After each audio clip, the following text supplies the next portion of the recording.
صاحب کل مولانا فضل الرحمان صاحب یہاں پہنچ رہے ہیں، ایک تو انتظامات کے حوالے سے اور مقامی انتظامیہ کے ساتھ جو آپ کا معاہدہ ہوا ہے، آیا یہ مارچ ادھر رک جائے گا؟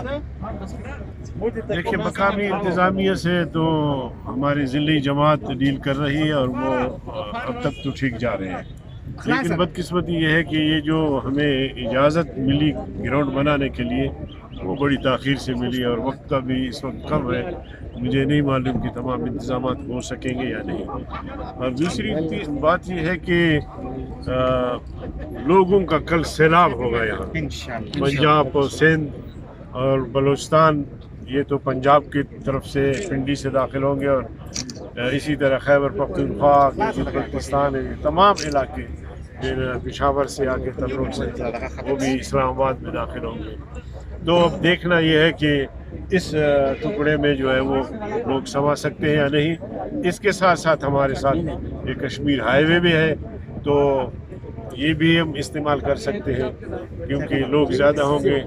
اور یہاں جگہ کم ہے، تو اس مجبوری کے پیش نظر یہ ساری سڑک جو ہے وہ ہمارے تحویل میں ہے اور انشاءاللہ استعمال۔ آزادی مارچ کی جو بنیادی ڈیمانڈ ہے وہ وزیر اعظم عمران خان کا کرنا، ان کا استعفیٰ ہے، ان کا استعفیٰ ہے، تو کیا استعفیٰ لینے تک یہ مارچ یہاں پہ موجود رہے گا؟ دیکھیں یہ صرف ایک دن کا مارچ نہیں، آزادی مارچ یہ ایک تحریک ہے بنیادی طور پر، جو 27 اکتوبر کو کراچی سے روانہ ہوا ہے مولانا فضل الرحمان صاحب کی قیادت میں،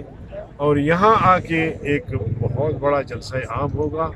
پھر اس میں قائدین، اس وقت تو 9 جماعتیں جو ہے وہ متحدہ پوزیشن کے ساتھ ساتھ ہیں، تو یہ قائدین پھر مل کے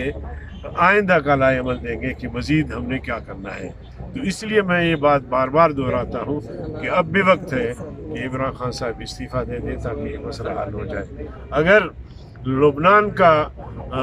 وزیر اعظم احتجاج کے نتیجے میں استعفیٰ دے دیتا ہے، اگر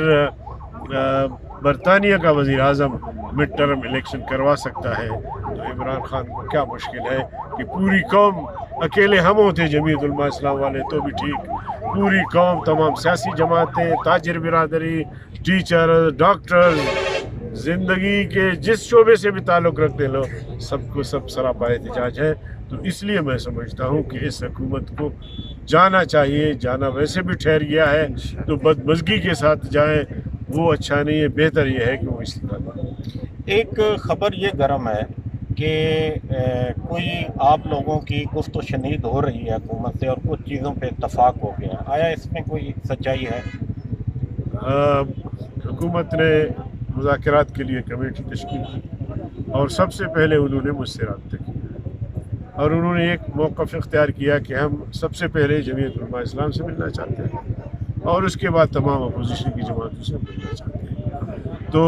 میں نے کہا کہ میں اس وقت اس پوزیشن میں نہیں ہوں، میں اپنی قیادت سے مشورہ کر کے پھر میں آپ سے بات کرنا چاہوں گا۔ تو چیئرمین سینٹ کو میں نے یہ جواب دیا اور میں نے اپنی قیادت سے بات کی، انہوں نے مجھے اختیار دیا کہ آپ کے ساتھ آئیں۔ ہمارا موقف بڑا واضح ہے کہ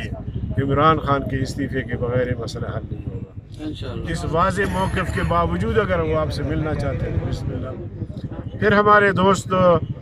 جماعت مسلم لیگ نون اور پیپلز پارٹی کے دوستوں کے فون آئے کہ جی اگر وہ ملنا چاہتے ہیں تو پھر رہبر کمیٹی سے ملے، اس کمیٹی میں تمام جماعتوں کی نمائندگی شامل ہے۔ تو میں نے کہا جی ان کا اصرار تھا، لیکن یہ بڑی اچھی تجویز ہے اور ہم سمجھتے ہیں کہ رہبر کمیٹی سے ان کی ملاقاتیں ہوں۔ تو رہبر کمیٹی سے 1-2 ملاقاتیں تو ہوئی ہے، لیکن وہ جلسے کی حد تک کہ جلسہ ہونا چاہیے یا نہیں ہونا چاہیے، تو رہبر کمیٹی یہ مان گیا کہ جی جلسہ ہونا چاہیے، ہم رکاوٹ نہیں ڈالیں گے۔